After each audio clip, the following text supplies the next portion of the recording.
Let me start my screen. Okay, the title is Whole of Society Approach, the Integration in Yiwu, China in a Multi-Level Governance Perspective. I'm from School of Ethnology and Sociology, Yunnan University, and I'm currently associate professor there from the Department of Sociology. My presentation have several parts. The first part is overview, and it is actually an unintended discovery, because initially when I went to Yiwu in 2018, I was doing my dissertation fieldwork about rural e-commerce in China. That was the first time I went to Yiwu, and then I realized Yiwu is so different. Why it is so different? Because there are so many foreigners in such small county. Just like you couldn't imagine that you can find thousands of immigrants in the middle of nowhere. But Yiwu is kind of middle of nowhere. They have tons of foreign nationals prior to the COVID-19. And most of them are foreign Muslims and Muslim entrepreneurs. And there is a really big mosque in Yiwu that I haven't seen in many other places around the world. Since that's not a Middle East place, but that's somewhere in China, but that's really big mosque. And they have several international communities. It reminds me some places in New York City, because people of same religion, of same country, they live in together and they speak a different language that not many people know. And then I become really interested in Yiwu. Why such small place? That's a county level place in China. Probably different from the US understanding that county is smaller than city in China. In the United States, county is bigger. For example, we are in what's the county of our ASU, the Arizona County? Maricopa. Maricopa. Yeah, Maricopa is much bigger than Phoenix, bigger than Tempe, right? But in China, yes, county is just like is smaller than the city. So it is just small county, but it has way much more foreign nationals than many other places in China. That interests me a lot. Yeah. And then I want to introduce what is Yiwu and why Yiwu matters. I would like to say Yiwu is a global county, so I call it Global Yiwu, because Yiwu produces more than 70% small communities for the whole world. For example, last year when President Biden said, "Oh, we got to pay more for our Christmas," that's because Yiwu cannot produce. Yiwu is the place we buy all those small communities, especially Christmas products for the United States, for all over the world, that they produce more than 70% small communities globally. And they also have really robust e-commerce. Yiwu is a small county, but the volume of e-commerce or the sales of e-commerce in Yiwu is only second to Beijing, Shanghai, Hong Kong, and Guangzhou. All those huge multi-million populations, global cities, but Yiwu as a really small county, but with a huge e-commerce economy. And Yiwu is also a major global trade hub. It connects with all over the world, and the people living there are doing international trade with peoples from everywhere. And it's also a transportation hub in the Belt and Road Initiative. That's China's national or global strategic for its own geopolitics or geoeconomy So you can see there's a picture here. That's the first flight chain from China to UK, Yiwu to London. We all know what London is. London is huge, but Yiwu is small, but they can connect it together through. We cannot see the slides. They're not moving. Yeah, it's not moving yet. I haven't. I'm only explain the same slide. Okay. Okay, this is the transportation connection. You can see here is Yiwu. It can connect through. We cannot see that. Oh, you cannot see that now? No. Oh, Jesus.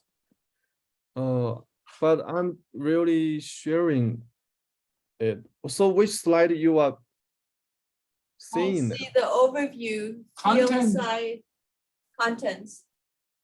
Oh, weird. Content. Can you see it now? No, Yes. better. Yeah.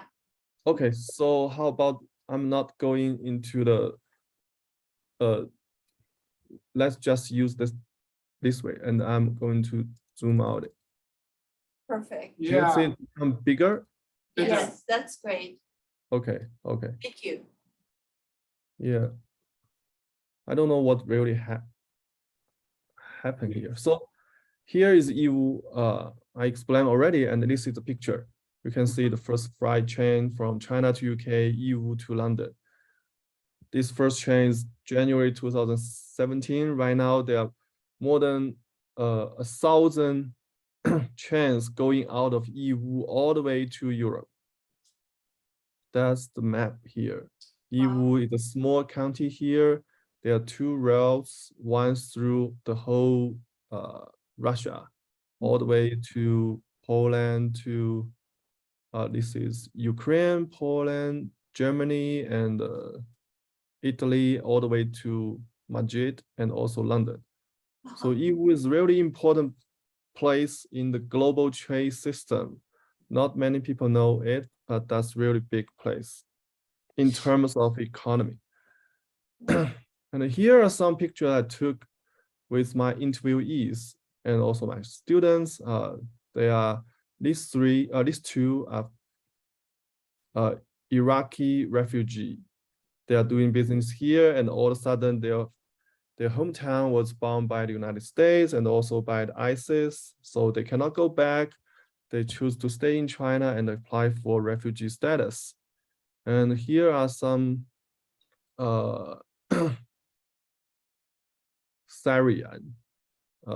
Syrians. You know what happened in Syria, and here are two Yemenis, and here are from East Africa.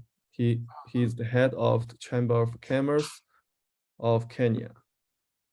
So you can see Yiwu really got all kinds of Muslims from everywhere.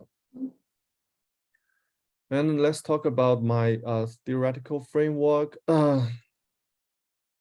About the governance, I would like to invoke multi-level governance framework that's frequently used for some European scholars when they are doing their immigration studies, because they think right now the immigration is not something that only central governments can do, because central government cannot get to the details for immigrants. So they have to delegate some powers to local governments.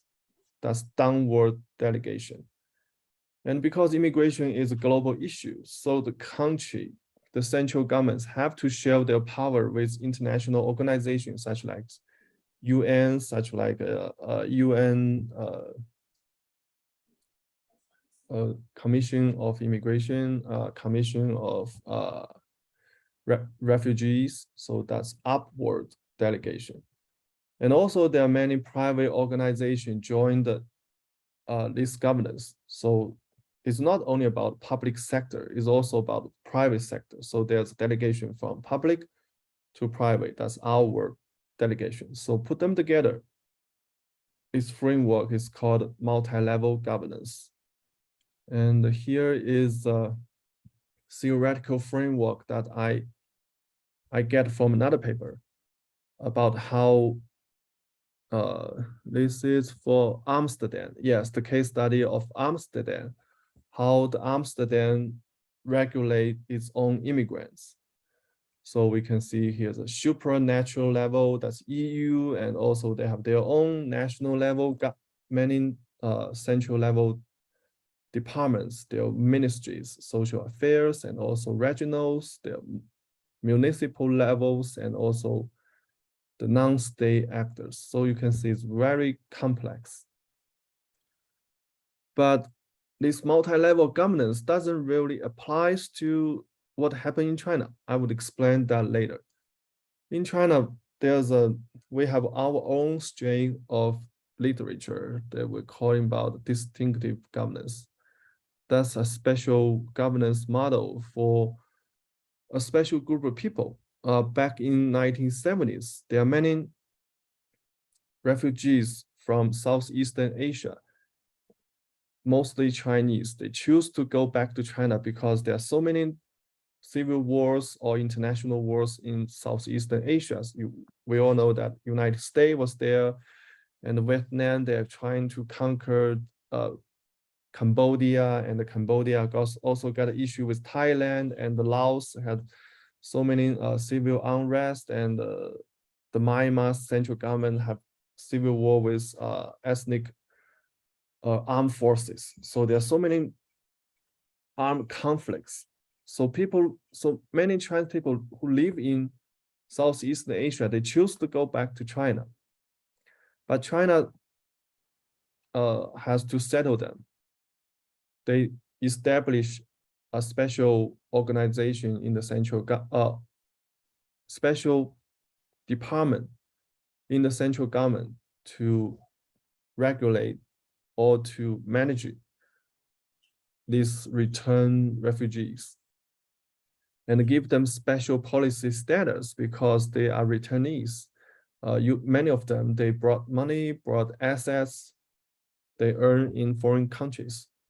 So there's a micro level legal framework for these particular people. And for the local level, on the local level, the local governments have their own practice, how to deal with these kind of people. So they have specialized authorities in the central governments and give them special policy status. They are not regular Chinese people. They are returned Chinese immigrants. They have a little bit higher status as opposed to their domestic peers. But there's a conflict between specialized authorities and the generalized authorities. Even though they are given special policy status, they are also under the regulation of many other generalized authorities, such like the commerce, such like police, public security, such like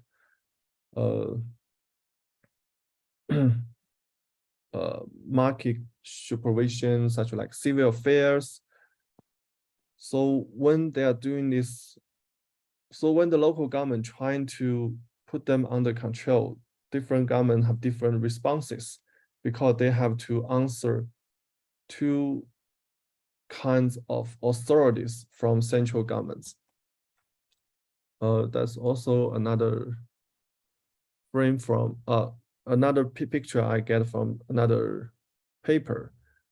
These are all Chinese. I couldn't really translate them because that's a screenshot. But I can explain to you on the central level. On the central level, they have specialized authorities here, and they have generalized authorities on the same level. Sometimes they cooperate, but sometimes they have tension between them. And here are the local governments.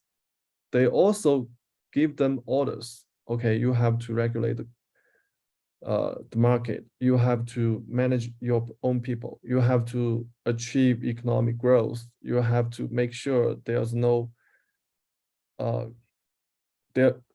crime, or crime is under control. But here they say, oh, here these people are from foreign countries. They have specialized they have special policy status.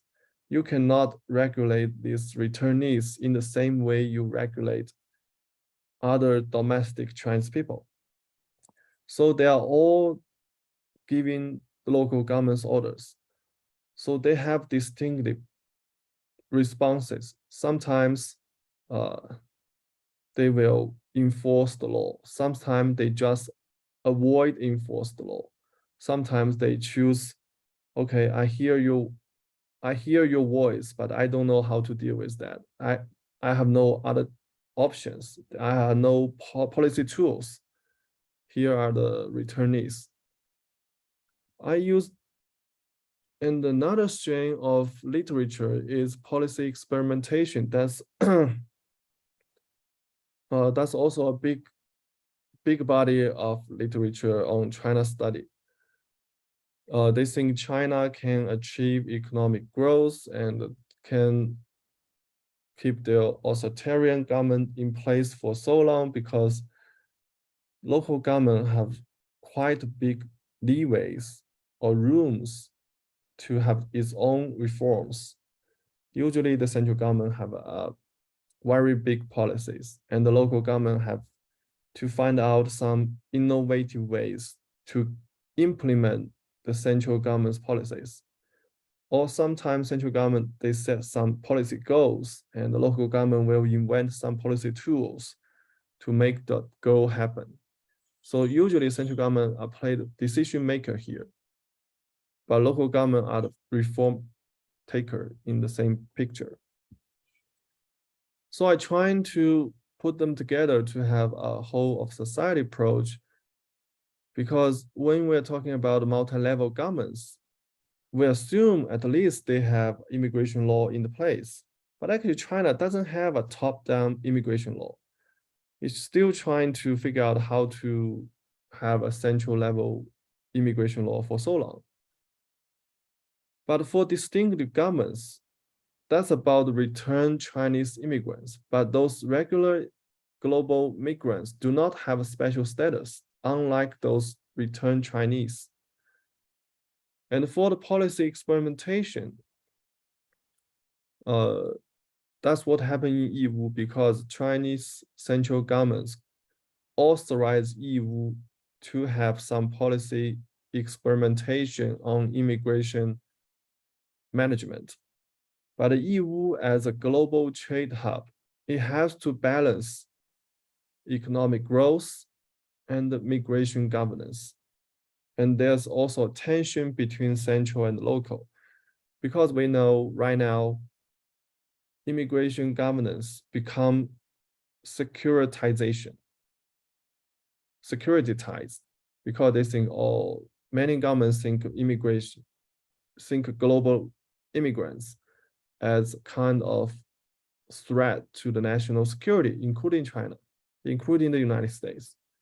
But for Yiwu, they couldn't just shut down the door to global migrants because the global migrants in Yiwu mostly are international entrepreneurs. They are businessmen. They are doing business in Yiwu. They are helping business in Yiwu growth. So it's kind of tricky for Yiwu government how to balance that, how to answer the call from the central governments without losing the motivation for their own economic growth. So here they have a whole of society approach. I know they are all Chinese, but I will explain to you. Here are the global migrants. They trying to integrate it, as apparently they couldn't assimilate it. They trying to integrate it by themselves with the local communities. But initially, they have a whole of police governance, the police forces trying to help them. They're trying to improve their experience when doing business in Yiwu, which will boost the number of global migrants because they know the local police are friendly to them. the more they come, the more they stay. The more they stay, they got more needs. They are not only doing business here, they are trying to become a resident here. So they have to deal with more different departments of the same government or same local government. So they have become whole of governments approach from the developmental perspective, because the initial goal of the Yiwu government is for the economic growth. So basically all kinds of government departments join the regulation in order to boost the economy, in order to help them embed themselves with the economic community in Yiwu, with the business community in Yiwu, and also boost the number of global migrants from Muslim world. And the more they come and the more they stay. And the more they stay, eventually the government realized, oh, the government alone cannot do the whole job. So they invite non-state actors to join them. So that's why I call the whole of society approach. Many other private organizations, such like Chamber of Commerce, community organization, they all join this governance to help global migrants to have a stable, happy, and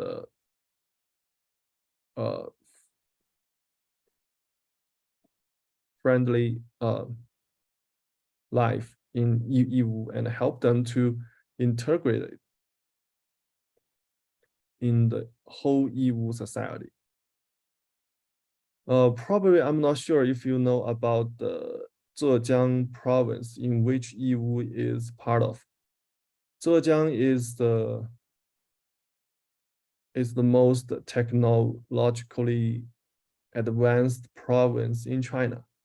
Many famous China's economic company are located in Zhejiang, such like Alibaba and many other important internet companies.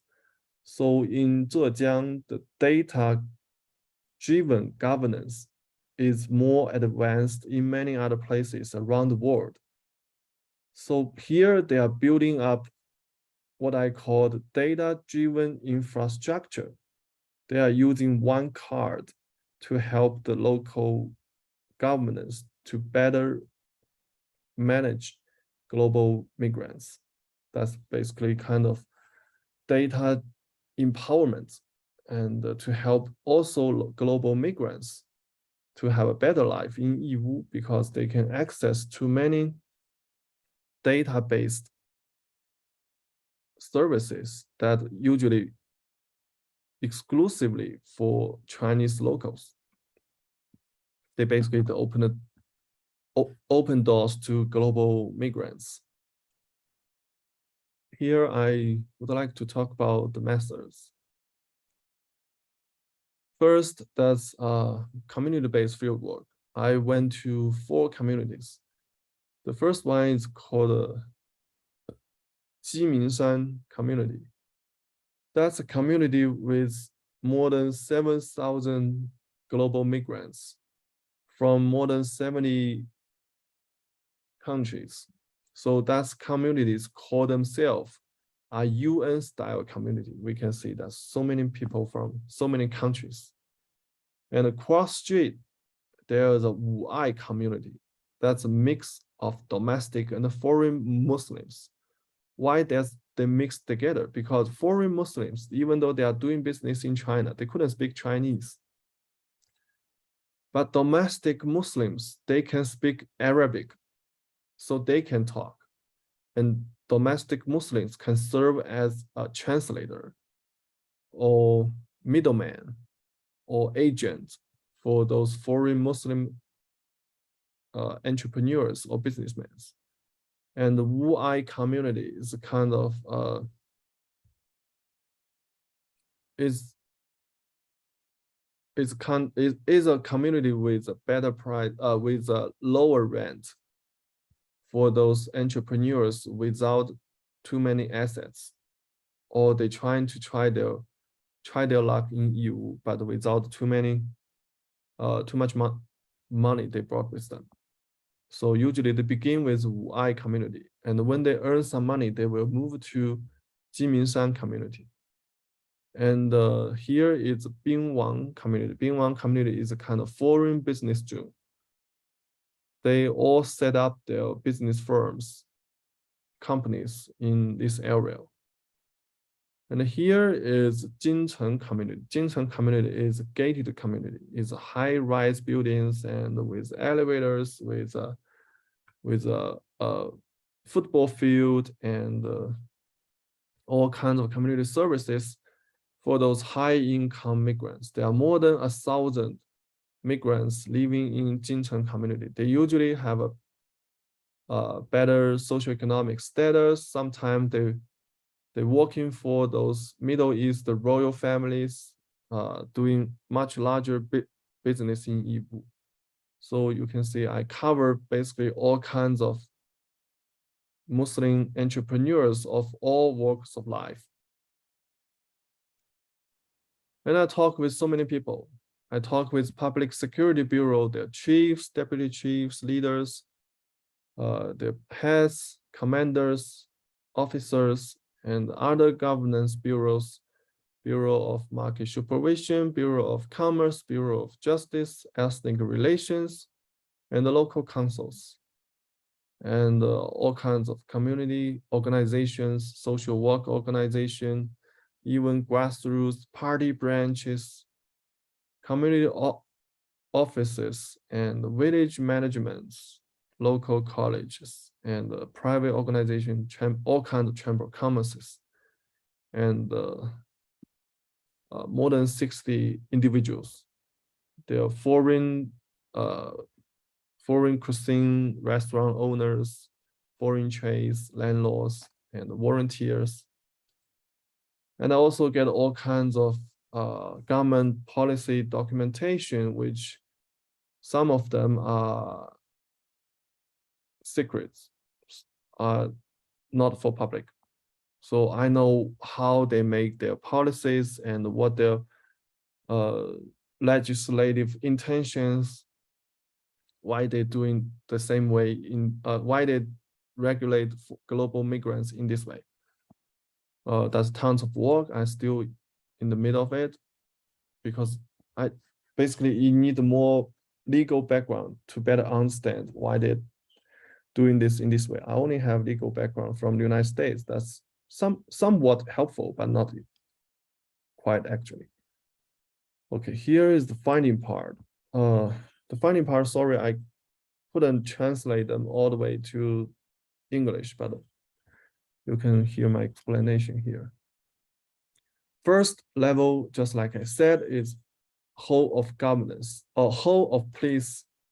Whole of police, there are all kinds of police forces joined together.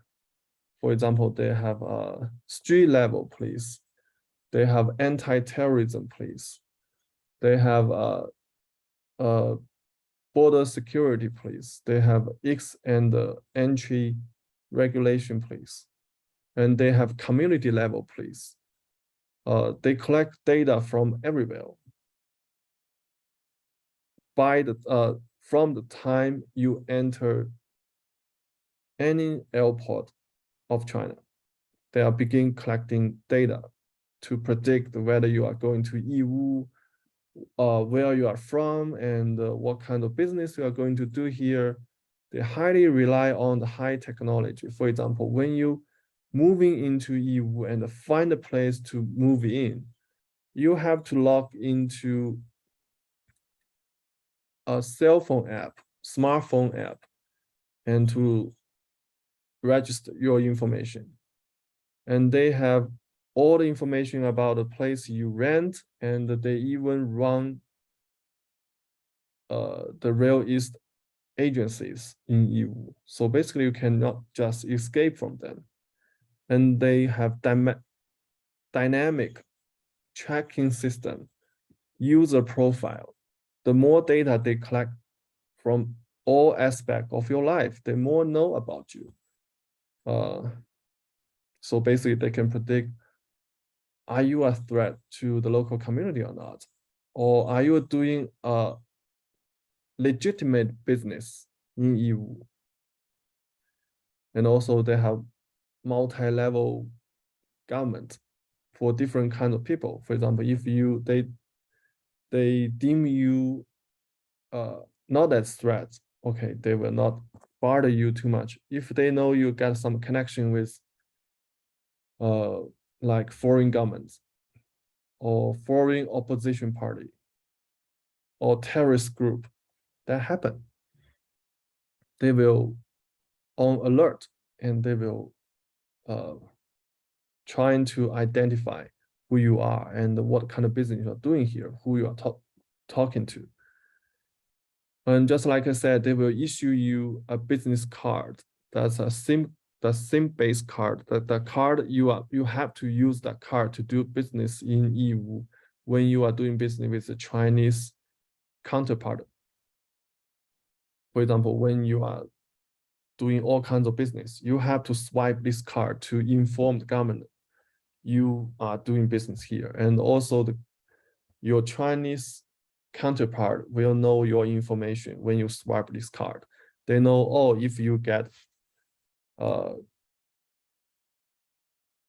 credible credit history, because many foreign entrepreneurs, sometimes they bought products from Yiwu, but they didn't pay eventually. They told you, oh, okay, I will pay you like 3 months later or 6 months later, but eventually they just disappear. But when you disappear, it's really hard for Chinese government or Chinese businessmen to find you out, because you probably could be anywhere around the world. But with this SIM card, they will know, okay, if you got any bad transaction prior to this transaction, if you own any debts to local Chinese entrepreneurs or manufacturers, they have a database for all kinds of transactions, and you will leave some marks when you are doing business in Yiwu. All kinds of social events or activities, they will know. But basically, their policing is developmental oriented. The whole purpose is for economic development. They welcome legitimate businessmen. They don't want people with bad credit. They don't want people with too much debts. They don't want people who got a connection with terrorist groups. So they provide all kinds of tools to help you to get into these local communities. And they collect all those data. It's for the protection of transnational transactions. They don't want to have any bad transaction that will lead to extraterritorial enforcement of law. That's too much trouble for them. So you can see they set up their police office in Jincheng community. They basically put up front of their services to help the local people. You don't really need to go to police department in somewhere else. You can just finish all your business dealing with police office within your own community. And then they realize, okay, the public department cannot do the whole thing, because foreigners, they have all kinds of needs, not only just public security needs. They also have to dealing with Bureau of Commerce. So the local Bureau of Commerce simplified the regulation over import and export trading and the market supervision.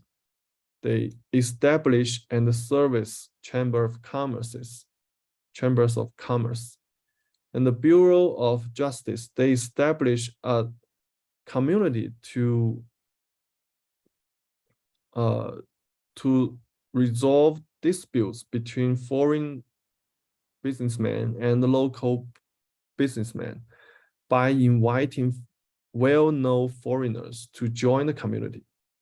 Because many foreign Muslim entrepreneurs, they would assume that they will not fairly treated in Chinese legal system. So here they have a community which is headed or at least participated by many well-known foreigners, those foreign big businessmen. They will think, okay, this is a kind of fair treatment when they got dispute with local Chinese entrepreneurs. And the Bureau of Ethnic Relations, they are basically the management over the Grand Mosque and the houses of faith in Yiwu. And the local council, they invite some foreign elite to participate and give them suggestions how they should be regulated, how they should be managed, how they should be governed. And many other different bureaus, they also joined the global migrant governance. So that's why I call the whole of government approach here. And then they become a whole of society. The government alone cannot help them on daily basis. Here I talk about how the grassroots party branch trying to help them. They provide resources, they have their own social work organization, they put together some foreigners and trying to help them to better communicate with their landlords. And you can see here is the resources they brought together, such like the local newspaper. For example, here the local here let me see, education and hospital. So put all those resources together. So basically they say, okay, if you need help, you can talk to your grassroots party branch. And they have their structure of power, we would say, who you should talk to. That's really transparent. You know who you should talk to in different zone of area. And then this is party member service team. Party member in Jincheng community have conducted party-related activity and volunteer services for foreigners living in community. So that red culture can spread among them and help them learn about CPC, China, and the EU. That's really interesting. I would like to write another paper about how party join this kind of services that couldn't be found anywhere around the world because no other place has CPC or Communist Party doing this. They help them to interrogate. For example, they provide language training for them. They provide a Chinese language class for foreigners and ask foreigners to provide Arabic class for Chinese. They invite the foreigners to become community volunteers in order to better manage those international communities. The volunteer is not for pay, but for some points. In Yiwu, there's a point system. When you get enough points, and then probably you can use certain number of points in exchange of 5-year visa. So many foreigners, they're trying to become volunteers. And they have a cross-culture exchange. They introduce all kinds of their own festivals, their own customs, their own folklores. with Chinese, and they introduce Chinese festivals, customers to foreigners. They also provide legal services to let them know what kind of law they should follow and what kind of law they can invoke, how they are protected, and to resolve disputes between foreigners and the local community member. They even provide mental health consultation. You can see here are the services they provide. This is picture about their social work organization and the foreign volunteers and local Arabic public interest training class. You can see is also led by the party. And then I introduce what the social work are doing, what the Chamber of Commerce are doing, what the Chamber of Commerce from different countries are doing here. And there's a umbrella Chamber of Commerce, which connects inside and outside. Okay, that's the end. And I don't really have a conclusion yet because this is in the middle of the research. I collect all those data and I put together a theoretical framework, which is, to me, so far is kind of so straightforward. And I don't know whether it's enough academic contribution or theoretical events. So I would like to leave the conclusion in the future. Hopefully I can finish this paper as soon as possible. Thank you for your time, and I'm really happy to introduce my research